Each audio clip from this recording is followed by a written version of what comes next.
Good morning class, welcome to my video.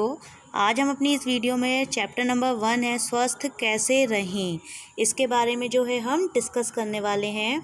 मैं इसमें आपको जो है पहले इन शॉर्ट कुछ बता दूं कि इसमें सबसे पहले आप देखिए, इसका पाठ का नाम है स्वस्थ कैसे रहें। स्वास्थ्य, इसमें एक टर्म आ रहा है ये, यानी कि अब जो हमारी हेल्थ से रिलेट करता है। ठीक है, अब जो है स्वस्थ रहना केवल ये नहीं कि हम शारीरिक रूप से स्वस्थ हैं, ठीक है, तो हम बिल्कुल पूरी तरह से फिट एंड फाइन है, ऐसा कुछ नहीं है। स्वस्थ हम तभी होंगे जब हम शारीरिक रूप से, मानसिक रूप से और संवेगात्मक रूप से स्वस्थ रहेंगे, तभी जो है हम स्वस्थ कहलाएंगे पूरी तरह से। ठीक है, तो इसमें जो है अभी मैंने आपको बताया कि शारीरिक रूप से इसमें तो ये है कि जैसे कि आप पूरी तरह से हेल्दी हैं। ठीक है, मतलब आपकी किसी भी तरह की कोई चोट नहीं लगी है, आप पूरी तरह से, आपकी बॉडी में फिटनेस बनी हुई है। मानसिक रूप से स्वस्थ होना ये रहेगा कि आप जो है कोई भी कार्य कर रहे हैं उसको समय पे कर पा रहे हैं, उसको कितना एक्टिवली कर पा रहे हैं, तो वो मानसिक रूप से स्वस्थ होना कहलाता है। फिर मैंने आपको एक टर्म बोला अभी कि संवेगात्मक रूप से स्वस्थ होना। संवेगात्मक मतलब हमारे जो इमोशंस हैं, जैसे कि हम हंस रहे हैं, रो रहे हैं, तो हमें उस पर कितना कंट्रोल है। आप खुद देखिए, जो एक एबनॉर्मल व्यक्ति होता है, जो अस्वस्थ है, या तो वो बिल्कुल चुपचाप बैठा रहता है, अगर वो हंस रहा है या फिर रो रहा है तो वो रोता रहता है, हंस रहा है तो वो हंसता रहता है, तो हम ये नहीं कहेंगे कि जो है ये पूरी तरह से स्वस्थ हैं। मतलब हमें ये है कि हम शारीरिक रूप से, मानसिक रूप से और संवेगात्मक रूप से जब पूरी तरह से ठीक होंगे, तभी हम एक स्वस्थ कहलाएंगे। आप बेटा ये देख रहे हैं कि आपके पास ये पेपर जो सामने शो हो रहा है, इसमें ये चैप्टर दिया है जिसमें एक स्टोरी बताई है। मैं आपको इन शॉर्ट बता देती हूँ, आप लोग इसे पढ़िएगा भी। इसमें बताया कि स्कूल का एक प्रोग्राम चल रहा है, जिसमें एक जो है जो प्रोग्राम हो रहा है उसमें स्कूल के जो प्रिंसिपल हैं, उन्होंने बाल रोग विशेषज्ञ जो है उन्हें बुलाया हुआ है एज अ चीफ गेस्ट। ठीक है, तो उसमें जो है वो वहाँ से आकर बच्चों को कुछ लेक्चर देती हैं जो उनकी हेल्थ से रिलेट होता है। ठीक है, इसमें जो है सबसे पहले इसमें बताया गया है, जब वो लेक्चर दे रही हैं तो उसमें कुपोषण के बारे में दिया गया है। बेटा पहले मैं आपको इसमें यही चीज़ बता दूं कि कुपोषण क्या है। कुपोषण जो होता है वो दो शब्दों से मिलकर बना है, कु और पोषण, जिसमें कु का अर्थ है बुरा और पोषण का अर्थ है खाए गए भोज्य पदार्थ। अर्थात कुपोषण ऐसा पोषण है जो हमारे शरीर के लिए बुरा या हानिकारक है। इस कुपोषण से बचने के लिए शरीर को संतुलित मात्रा में आहार की आवश्यकता है। ठीक है, संतुलित आहार में क्या होता है, विभिन्न प्रकार के जो पोषक तत्व, हमारे 6 पोषक तत्व होते हैं, प्रोटीन, वसा, कार्बोहाइड्रेट, विटामिन, खनिज लवण और जल, ये पाए जाते हैं। ठीक है, और ये जो है हमारी बॉडी में पूरी तरह से जो है, जब हमारी बॉडी में होते हैं तभी हमारी बॉडी काम कर पाती है। ठीक है, तो इसमें जो है ये संतुलित आहार में जो है पूरे पोषक तत्व उचित मात्रा में विद्यमान रहते हैं, ना ही तो ज़्यादा कम होते हैं और ना ही ज़्यादा बहुत अधिकता से होते हैं। ठीक है, तो इसमें जो है आपका, इनमें से आपकी किसी एक की कमी या अधिकता से कई तरीके की बीमारी हमें घेर लेती हैं। अगर शरीर में इन न्यूट्रिएंट्स की जो मात्रा है, अगर वो कम हो जाती है तो वो अपूर्ण पोषण कहलाता है, और अगर इसकी मात्रा जो ये पोषक तत्व, इनकी मात्रा अगर ज़्यादा हो जाती है तो ये अति पोषण कहलाता है। मतलब दोनों ही जो कंडीशन है उसमें व्यक्ति या जो बच्चा है वो हमारा कुपोषण का शिकार हो ही जाता है। अर्थात जो शरीर में पोषक तत्वों की मात्रा है वो ना ही तो ज़्यादा कम होनी चाहिए और ना ही ज़्यादा अधिक होनी चाहिए। अगर ये दोनों ही कंडीशन होती हैं तो हम कुपोषण के ही शिकार कहलाएंगे। ठीक है, और अगर कुपोषण जो होता है, अगर वो एक बार हमारी बॉडी को हो गया, यानी हम अगर कुपोषित हो गए एक बार, तो वो आजीवन, जब तक हम जिंदा हैं तब तक वो हम ऐसे ही रहने वाले हैं, हम फिर सही नहीं हो सकते हैं। तो इसलिए हमें कुपोषण से बचना है। इसके लिए आपके देखिए नेक्स्ट हेडिंग है कि कुपोषण से बचाव के क्या क्या तरीके हैं। कुपोषण से बचाव के तरीके यही हैं कि हमें अपनी शरीर और उम्र के अनुसार ही पोषक तत्वों को खाना चाहिए। मतलब छोटा बच्चा है, वो उसको जो है सबसे ज़्यादा दूध की आवश्यकता होती है, वो दूध पे ही निर्भर रहता है।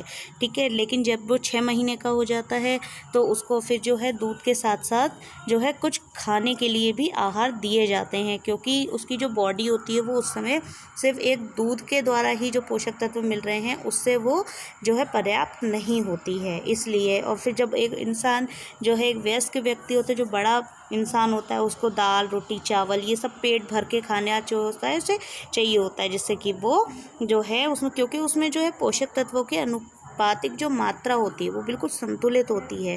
तो इसके लिए दाल चावल सब्जी रोटी सलाद दूध दही पनीर हरी सब्जियां या कोई भी मौसमी फल जो सीजनल फ्रूट्स होते हैं वो हम खा सकते हैं। ठीक है, तो इससे जो है हम कुपोषण हो रहा है उससे ये हम बच सकते हैं कहीं ना कहीं, क्योंकि हम जब ये सारी चीज़ें खाएंगे तो हमें संतुलित आहार के अंतर्गत ये सारी चीज़ें आती हैं और हमें पोषक तत्वों की जो है उचित मात्रा मिलेगी। और कई तरीके की जो बीमारियां अगर हमें होने वाली होती हैं तो उससे हम बच पाएंगे, क्योंकि इससे क्या होगा, हम जब संतुलित आहार खाते हैं तो हमारी जो बॉडी में प्रतिरक्षा तंत्र होता है ना, इम्यूनिटी सिस्टम, वो हमारा जो होता है स्ट्रॉन्ग हो जाता है। जब वो स्ट्रॉन्ग हो जाता है तब हम जो है हमारे शरीर को बीमारियां जो हैं वो नहीं घेर पाती हैं।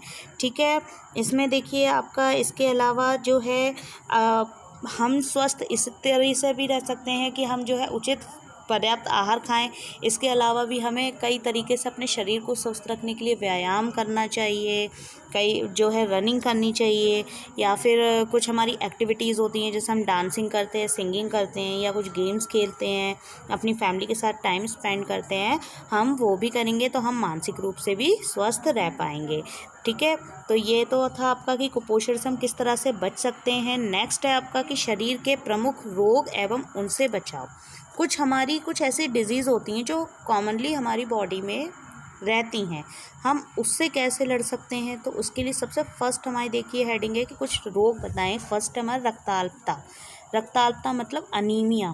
अनीमिया मतलब खून की कमी। जब हमारी बॉडी में खून की कमी होने लगती है उस स्थिति को हम रक्ताल्पता कहते हैं। इसके कुछ जो है लक्षण बताए गए हैं। देखिए 2 लक्षण बताएं। पहले बालक के भार में कमी होना, यानी जो बॉडी वेट होता है वो कम होने लगता है। बालक का सुस्त व पीला होना, जो बॉडी का कलर होता है वो येलोइश हो जाता है यानी पीला हो जाता है और बालक को थकान सी लगती रहती है हर टाइम। ठीक है, ये रक्ताल्पता के शिकार व्यक्ति या बालक के लक्षण होते हैं। अगर बॉडी में जो है हमारे खून की कमी है तो हमें हर टाइम सुस्ती लगेगी, हमारी बॉडी येलोइश होएगी यानी पीले कलर की होने लगती है।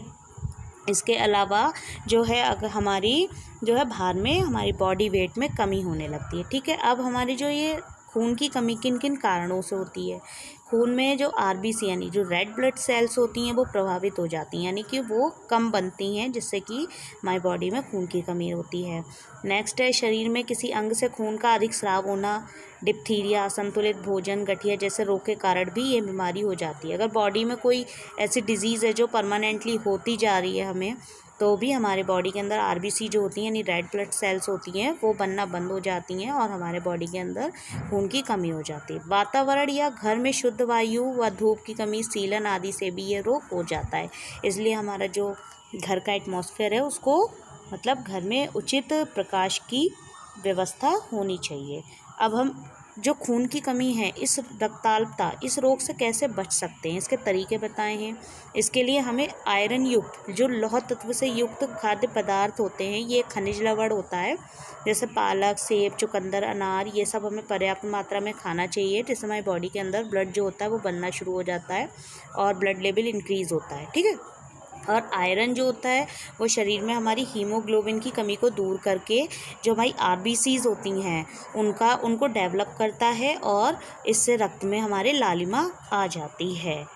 ठीक है, इसमें जो है अभी हमने शरीर के प्रमुख रोग एवं उनसे बचाव में जो एक डिज़ीज़ है हमारी रक्ताल्पता उसके बारे में हमने पढ़ा। बाकी की जो हमारी डिजीज़ यानी जो बीमारियां हैं उनके बारे में हम अपनी नेक्स्ट वीडियो में डिस्कस करेंगे।